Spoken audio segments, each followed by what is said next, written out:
Welcome back to Blue and Blur, everybody. My name is Mark. I'm RJ. When we get back, we're going to take a look at all the NHL playoff series.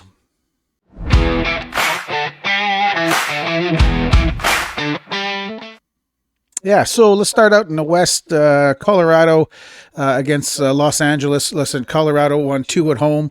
I'm not surprised about it. I got Colorado to win, to get all the way to the Cup and not win. But I think the you're Cup, surprised by the scores. But I'm surprised by the scores. Yes, I mentioned that in the last video. Well, after the first game that Colorado and Los Angeles played, I was surprised how close it was and how LA is actually holding their own. I'm not surprised against Colorado. I'm not. I said that I didn't think LA would win the series. I said they'd give them a scare. That means maybe they'd take them to 6 or 7, or the other thing, at least they would scare them in every game, and they have. The one thing they got going for them, Anton Forsberg, their goalie, has been fantastic. He's he's been playing really well, and they got a good sticky team. They got a lot of big guys, and they got Drew Doughty on defense, Kopitar, these old vets, and they've got their young guys all doing their jobs, and there's not a lot of ice out there. McKinnon, yet again, it's a common theme this year. The big guns aren't getting the job done. Well, as we talk through more series, we'll be mentioning other guys. They're just being more neutralized. Yeah, being neutralized, like Caulfield and so on. Well, when we get to that, but McKinnon's been, not really getting anywhere. So I don't know. Can LA win that series? I really don't think so. I mean, it's a comeback even. I look for the still to maybe not even make it to the 6-7 threshold. It might go 5. Yeah, I'd like to see LA at least win one game for Will Ferrell in the stands there. I don't think it'll be a sweep, but they're really sticking it to them. Colorado's got some. Must be thinking, like, we better not let ourselves down. We don't want to come back. We don't want to lose both games out here and have to come back and fight for our lives. Yeah, Dallas, Minnesota. Dallas is leading 2-1 right now. I watched the game last night. I watched the first overtime, and it was just those games. They start way too late. I was like 1 o'clock in the morning. I'm going to bed, so I just watched the highlights this morning. And then Dallas took that one in the second overtime. Well, it's a close. Other than the first game where Minnesota blew them out, really close. The Wallstedt, the Minnesota goalie, I thought he put in a hell of a performance in that game too. Yeah. And Ottinger played. He was the star of the game in Game 2, but in Game 3, he got back to letting a few sloppy ones in. Yeah, but he saw a lot of shots too. Like it's just, not as many. For me, like I was thinking last night when I was watching, if you want to watch a goalie clinic, watch Wallstedt and Ottinger play. Those two guys. Ottinger though was terrible in Game 1, and it's a bit of a story because Pete DeBoer the year before when they got eliminated.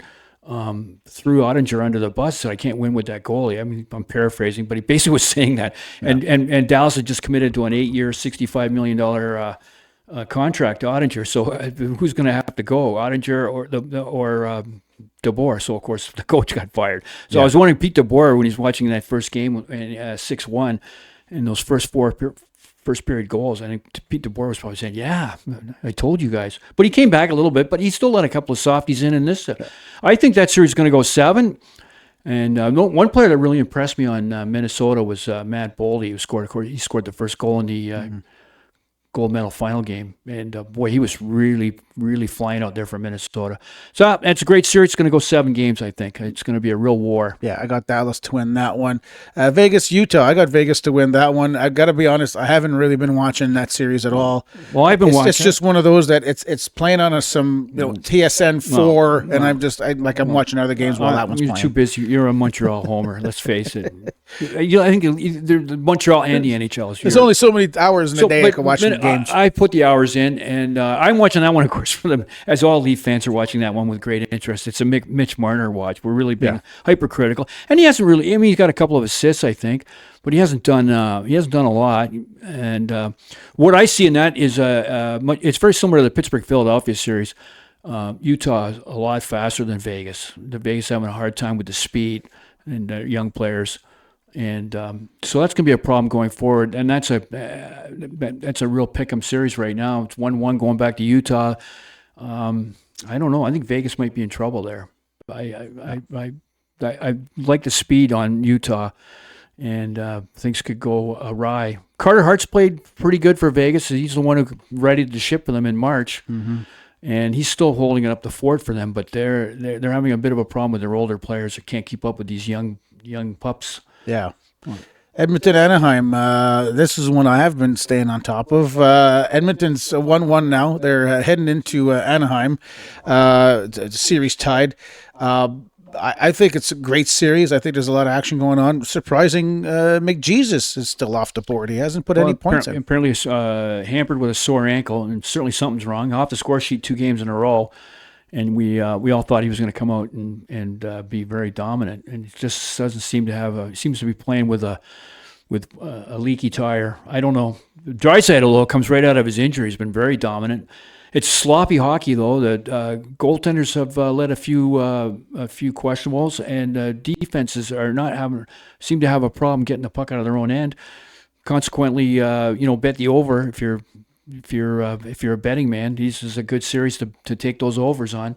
Yep. It's been sloppy hockey, and I don't know. Joel Quenneville, great coach. He's got that. Again, it's a very youthful Anaheim team against an Edmonton team, a little bit long in the tooth.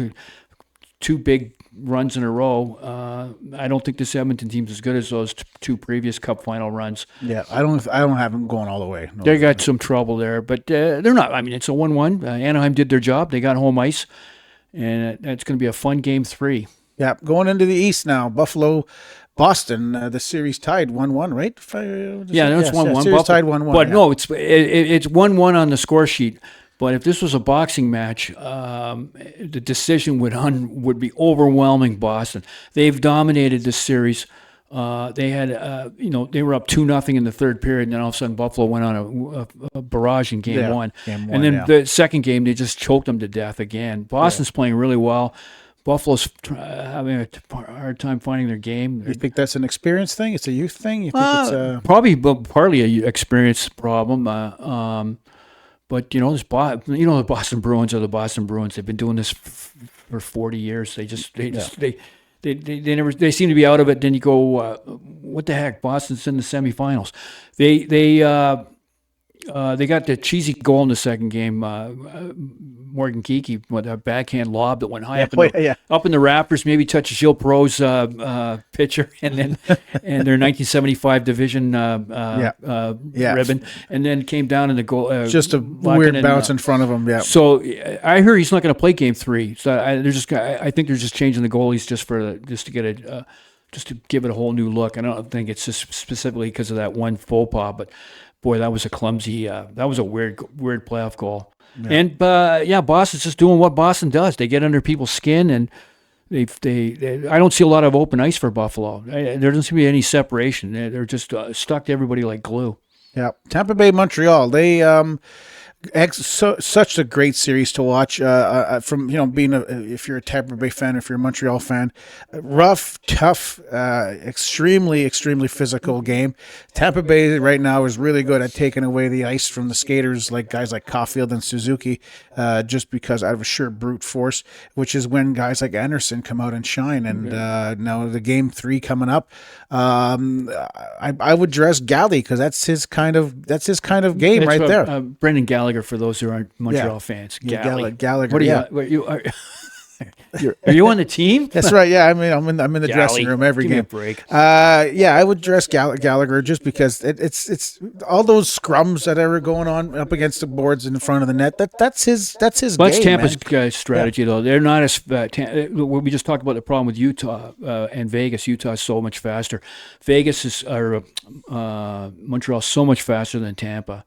And I think that one of Cooper's strategies is just get in there, face wash them, try to get sticks, try to get guys off their game, and it has worked. And there was that big fight between Hagel and Slavkovsky in the Slavkovsky number 20, and and actually after that, Slavkovsky was vanished for the second half of that game. Brendan Hagel's really impressed me. He's really stepped up. And definitely the player to watch. 3 goals, 1 assist. Just ferocious hockey. He's just carrying his team on his back and willing them to win. Yeah, definitely the standout player for Tampa Bay. And Kucherov finally got one. I think it was his first game and first goal in like 10 games. 10 games or something like that. So he got on. And Vasilevsky got his first win at home. He's like 0-10 at home or something. I don't know, some crazy. Yeah, some crazy. It's hard to believe Tampa with all the success they've had over the years. Then they got Yeah. Kucherov, his first goal in 10 playoff games. So that was weird. Yeah, but Vasilevsky's still at a 9.26, so he's still playing standing. He's on playing his really, really well. Dobej, I suspect, will stay in net. He still played good. He played a 9-1-2. No. I don't think they're going to play Fowler. No, they're not playing even Fowler. after not a even loss. not even a question. Yeah.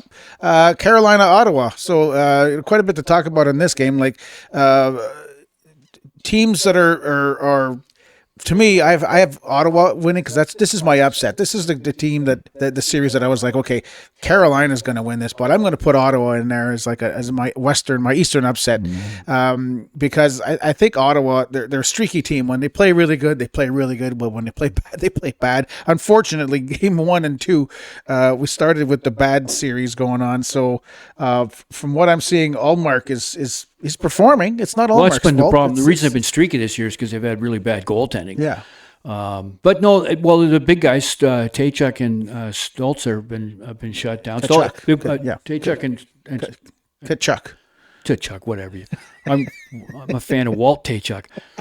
Tkachuk, they hit the goalpost, and Stoltz missed an open net. That's a problem. But Aho for Carolina hasn't done it much. Stankoven's been their big player, the guy they got from Dallas in the big Ratnan trade. So Aho's on the board first. Good young player, really showing up for them. Yeah. And but no problems with the goaltending because their percentages is 9.36 for Allmark, 9.67 for Anderson. So the problem isn't goaltending. It's the offense right now.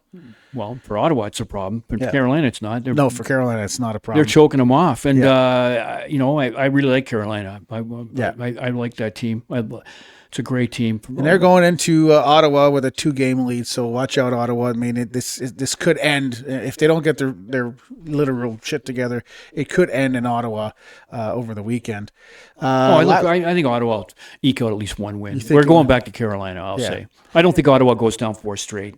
Yeah. I mean, it could still go 7, for God's sakes. It's been close. I mean, I just want to say that overtime with the drama, with the penalty shot, the offside call. Oh, yeah. Just amazing drama and the great hockey. Makes for good watching. I was completely thrilled. And at one point I was going, this is the second best game I've seen all year to the Canada-U.S. final. It was a really tremendous hockey game. They're putting on a great show. Yeah, those two teams. Last but not least, Pittsburgh, Philadelphia. Listen, it's surprised to me that Pittsburgh is down 3 right now. I've got Philadelphia winning the series. I never thought Pittsburgh was going to be able to win the series, but I didn't think it was going to get to 3-0 in the first 3 games. Bill, what I said about Utah and Vegas and is that Vegas couldn't keep up. Pittsburgh can't keep up to Philadelphia. You can tell, faster hockey team. And it's paying off. And one thing that's impressed me about Philadelphia is that new guy they got, Porter Martone. Yeah. Sounds like a cool name for a car. Yeah, he's a mafia. Sounds like a mafia boss. But he came out of Michigan at the end of the year, got 10 points in 9 games, and he's just keeps on trucking. He's got 2 goals, really dominant. Got in a little fight with when the whistle blew to end Game 3. Philadelphia's got themselves a really good hockey player there. Next year, mark it down, Porter Martone will probably be a Calder chaser. He's a really good hockey player. Philadelphia's got themselves a real good one there. Anyway, that series, same thing as a lot of the other series. A lot of scrums, a lot of face washes, a lot of sticks, a lot of jabs. I would expect that out of Philly. Which seems to be a strategy across the board this year. They're setting a record this year. It's the most roughing penalties going back 33 years. Last time they had this many roughing penalties at this juncture was 1993. So it seems a league-wide strategy this year. Funny, that's the year Montreal won. So maybe it could be sign of things to come. Probably the best year in Toronto Maple Leaf hockey since 1967. So, a conference final. We went to a conference final. Wow. All right. So, anyways, so that's our take of the roundup of the series so far on Thursday, the 23rd of April. Join us again next week on Monday, where we're going to recap everything that's going on from tonight's game all the way into the weekend. And don't forget to like and subscribe. Comment down below. Let us know if our picks are what you would pick. Let us know if we've got our analysis right or not. And then we'll see you in the next video.